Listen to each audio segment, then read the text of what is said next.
નાની નાની ભૂખમાં ઓછા તેલમાં એકવાર બનાવી મહિના સુધી ખવાય એવા નવા સ્વાદમાં કુરકુરા ક્રિસ્પી સેવ મમરા.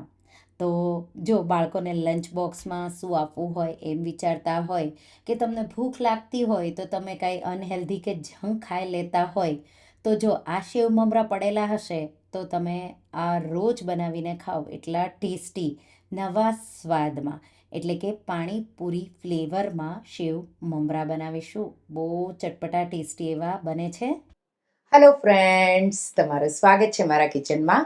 આજે આપણે બનાવીશું સૂકા નાસ્તા માટે સ્વાદિષ્ટ સેવ મમરા.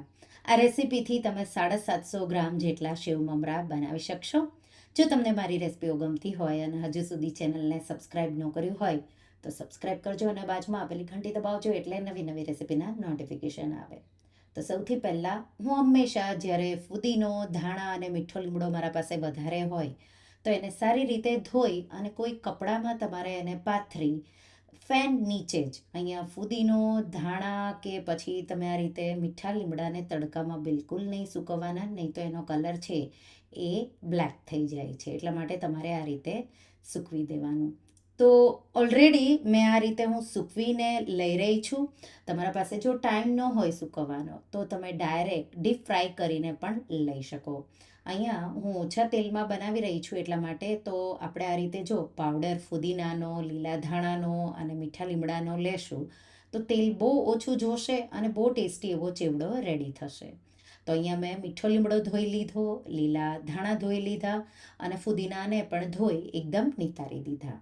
હવે કોઈ કપડું લઈ લેવાનું છે કે નેપકિન કોઈ લઈ લેવાનું અને એમાં તમારે આ રીતે ફુદીનો છૂટો છૂટો કરી લેવાનો અને ફેન નીચે તમારે એને સૂકવી દેવાનો છે. ફુદીનો અને ધાણા અને મીઠા લીમડાને સુકાવતા, જો ધાણા તમારા જાડા ડાળખાવાળા હશે તો એને સુકાતા 2 દિવસ લાગે છે, નહીં તો 24 કલાકમાં લીલા ધાણા અને ફુદીનો અને મીઠો લીમડો સુકાઈ અને એકદમ ક્રિસ્પી એવા થઈ જશે. તો આ રીતે મેં એક મોટો બંચ ફુદીનાનો સાથે અડધો બંચ લીલા ધાણાનો અને આ રીતે મીઠા લીમડાને સૂકવી દીધા 2 દિવસે. તો 24 કલાકમાં ક્રિસ્પી થઈ ગયા હતા પણ 2 દિવસે એકદમ ક્રિસ્પી એવા થઈ ગયા છે, સુકાઈને રેડી થઈ ગયા. હવે તમને જેટલું જોવે એટલું તમે છાશનો મસાલો હોય કે આ રીતે કોઈ પણ ગ્રીન કલર પણ જોતો હોય તો આ તમે ગમે તે ફ્લેવર માટે કે પછી કલર માટે પણ વાપરી શકો. અહીંયા તમારે જેટલું જોવે એટલું લેવાનું, બીજું તમે એરટાઈટ ડબ્બામાં સ્ટોર કરી શકો. તો આજે આપણે પાણીપુરી ફ્લેવરના મમરા બનાવી રહ્યા છીએ એટલા માટે આપણે એના માટે 1.5 કપ જેટલા લીલા ધાણા સાથે 1 કપ ફુદીનાના પાન અને 1/4 કપ જેટલા મીઠા લીમડાના પાન મેં લીધા છે. તો પહેલાં ચટપટો મસાલો બનાવીશું. એના માટે મિક્સર જારમાં પહેલાં ફુદીનો, લીલા ધાણા અને મીઠા લીમડાને ઉમેરી દેશું.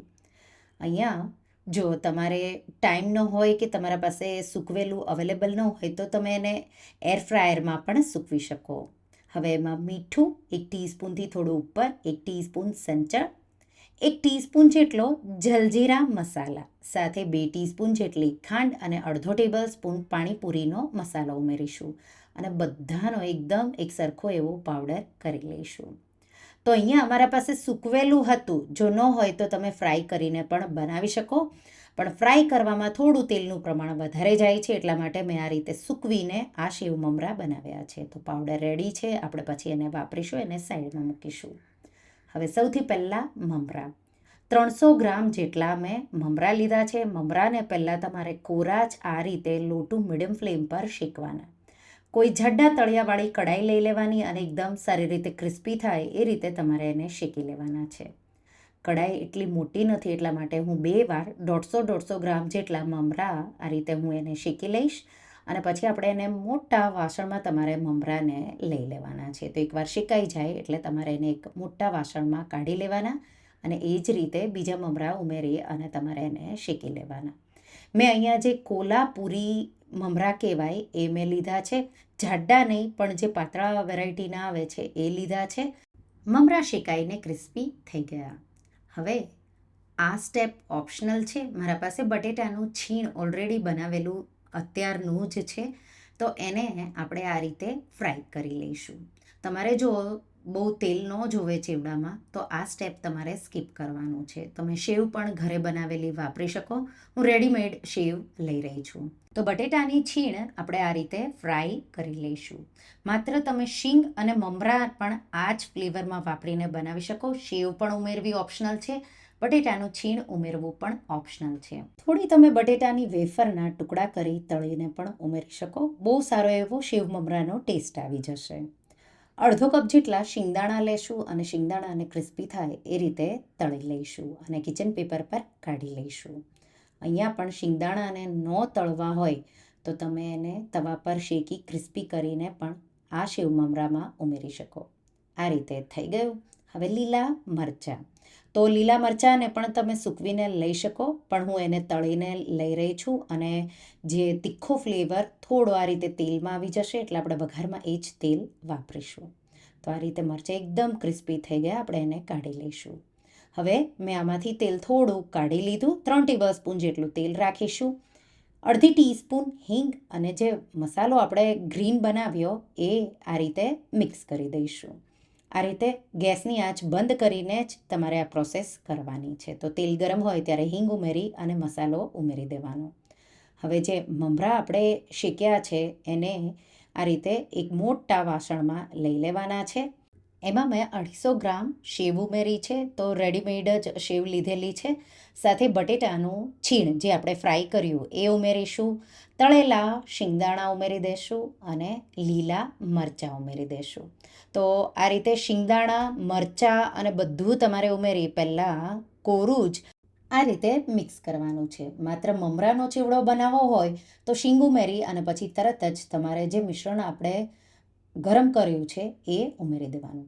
એકવાર માત્ર સતળાય એટલું જ મેં એને ગરમ કર્યું અને પછી તરત ગેસ પરથી તમારે એને નીચે ઉતારી લેવાનું. તો તેલ ગરમ ગરમ હોય ત્યારે જ ગ્રીન જે મિશ્રણ હતું એ મેં બધું જ ઉમેરી દીધું અને પછી તમારે આ રીતે ફેલાવતા ઉમેરતા જવાનું. તેલનું હલકું હલકું કોટિંગ આવશે એટલે મમરામાં એકદમ એક સરખો ગ્રીન કલર આવી જશે.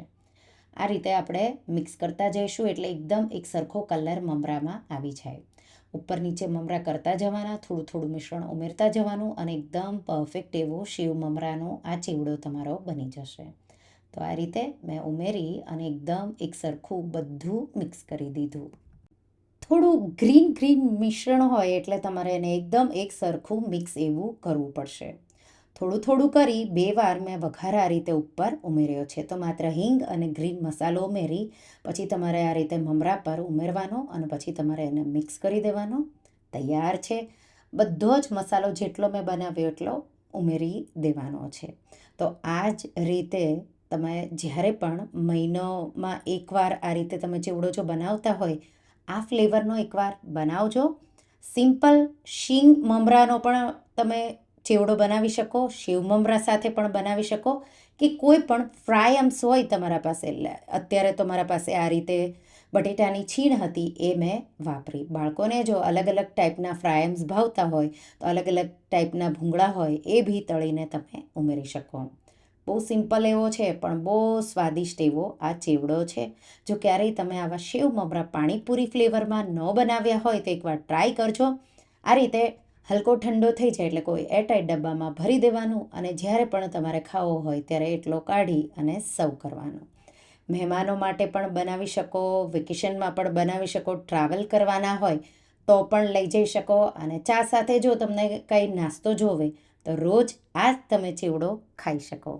આ રીતે સિમ્પલ પાણીપુરી ફ્લેવરના શેવ મમરા જો તમે ક્યારેય ટ્રાય ન કર્યા હોય તો આ રીતે એકવાર આ રેસીપી ટ્રાય કરજો અને મને કમેન્ટમાં કહેજો કે તમને આ શેવ મમરાની રેસીપી કેવી લાગી.